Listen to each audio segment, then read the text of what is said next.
This video is for the people who like frogs, specifically poison dart frogs. In Latin, we call these Dendrobate Leucomelas, or more commonly the bumblebee dart frog. These frogs are considered one of the hardiest poison dart frogs you can keep. They come from seasonal forests in Venezuela that experience rainy seasons but also drier seasons.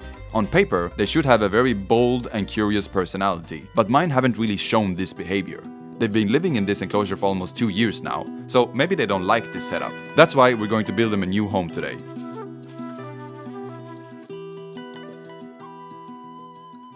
The first thing we need to do is to assemble the ExoTerra cabinet. 1, 2, 3. Next, we need to unbox ExoTerra's Extra Tall Pro Paludarium.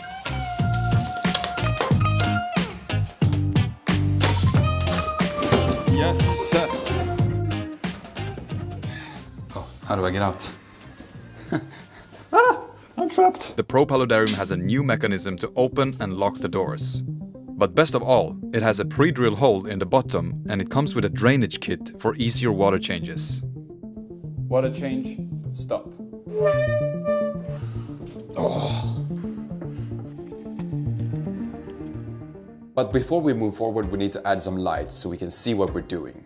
And the first light we're going to talk about is the new T5 terrarium top from ExoTerra. This T5 UvB fixture comes in 4 different sizes, and you can connect up to 10 fixtures next to each other with just one plug. Now, before you go and blast your poison dart frogs with UvB, you really got to make sure to use a low % UvB bulb. Sleek design, very beautiful, very lightweight. So here comes the UvB light. We can just rest it on top here, either in the front, so it sits nicely like this, or in the back. Let's turn it on. Schmecky boom. By providing UvB to your poison dart frogs, you can help improve the coloration. You can get a stronger breeding response and simply make your frogs stronger and healthier. The second light is the PR2Q from Skylight, and it's an RGBW light. That's very powerful. These powerful high-spectrum lights are often used in aquascaping, but in terrascaping, not so much. So I want to see what happens if we plant the paludarium super densely and blast it with good quality light. Next, the Skylight. Sits beautifully on this tank. That's very nice. So now we have UvB in the back and then the RGB in the front. I'm gonna turn off the UvB while we scape. There's no need to waste it. In the SL Control app, you can modify your light to set the intensity, the timer, and play around with different color spectrums. With the lights taken care of, we can now move on to the 3D waterfall background. I went ahead off camera and glued a few styrofoam sheets to the back and to the sides, but I left a gap in the middle. This is where the waterfall will go. Then I covered the styrofoam with moldable decoration concrete clay from, you guessed it, Makemake. While the first layer of concrete was drying, I glued 3 pieces of styrofoam together and covered it with more Makemake. This will become a chamber for the waterfall's pump and pipe work, so we can easily service the pump if needed. So it's now the next day. I accidentally broke it here, but that's okay, we can fix that. What I want to do now to seal in this concrete is to add some color fix. This is basically liquid acrylic. The concrete will absorb this and kind of protect it and make it safe to use straight away. I'm gonna do the same thing on the inside here, just on this little part. So we seal in this side of the concrete as well. The reason why I made it open like this is so that it in theory should just fit if I jam it in here. Yes. And next we secure it in place with more concrete.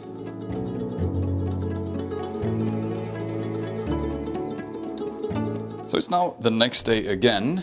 I have a new layer of concrete ready to go here. What I want to do now is to create a little puddle here. The water's going to fall down from here and then into this puddle and then into the water.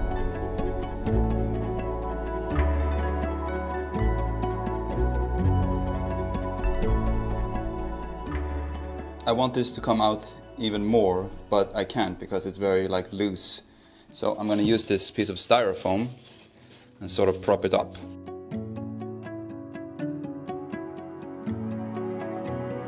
I then started working on the rest of the background. The idea was to create shelves for plants and also platforms for the frogs. Dendrobate frogs really like to climb. In fact, dendro means tree and bates means climber.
So it's now actually been 2 months since I did anything to this setup. I had to go on vacation and other projects came in the way, so I kind of just left it.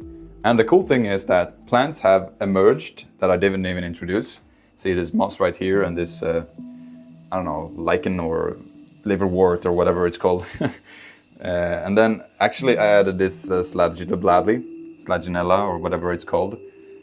Just because I went to a reptile expo and I bought it and I had nowhere to put it, so I just put it here. And up in the waterfall, I actually added just a little tiny moss piece, which has now grown in quite a lot in 2 months. On this table right here, I have made a smorgasbord of different things we need to finish the project. My friends over in Germany actually sent me some terrarium plants. It's a new line that they're trying out. We got different types of ferns.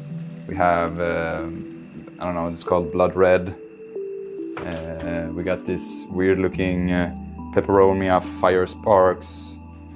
We got this Dracanea magenta top and Chloroskibscabscum Irish. Then we also have some in vitro cups. This is Hydrocotyle tripartita mini, which can do very well in high humidity setup. Same for the Bucephalandra needle leaf. And then we have some weeping moss over here. I also went around in the studio and stole some plant trimmings here and there. We got some bromeliads, and then we have this flowering plant. And over on this side we have some oak leaves as leaf litter. And then in this little container we have some isopods. So these terrarium plants from Dennerle, they actually come in some sort of cocoa fiber, I think. So if you remove the pot, you can actually open it kind of like the rock wool from aquarium plants and just remove it.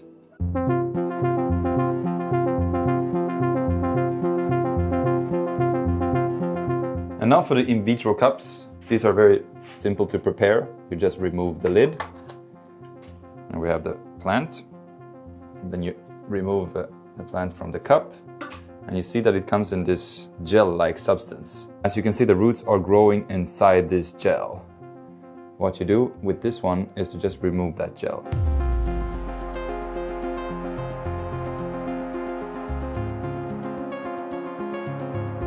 So let's start with the Macarena plant.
All right, here we got 4 Dendrobate Leucomelas. I bought them from a local breeder here in Malmo, and they should be mostly females.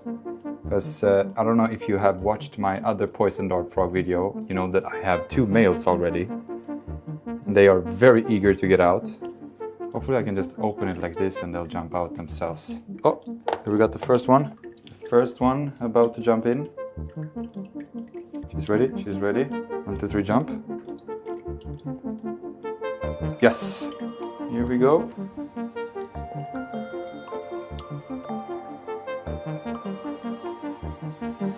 This one.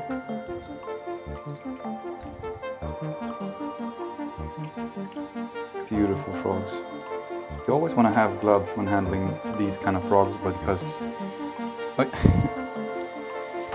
one is already up in the background. See what I mean by climbers?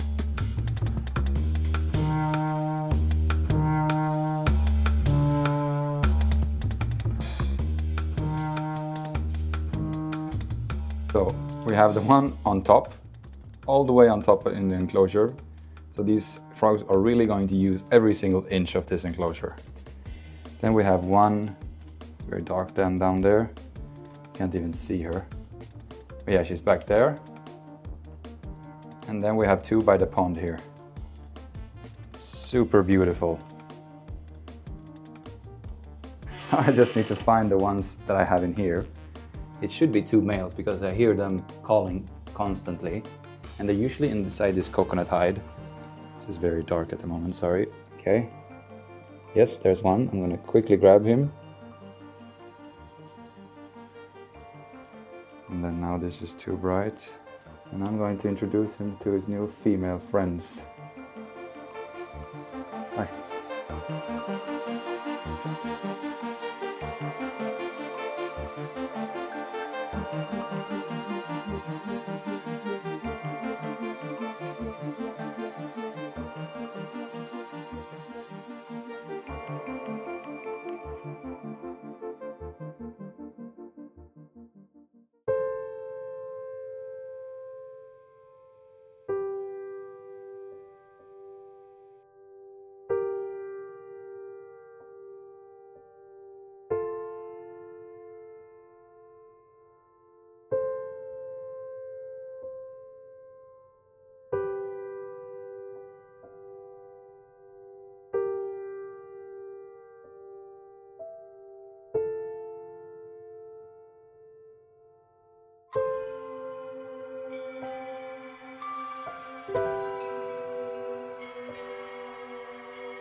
you.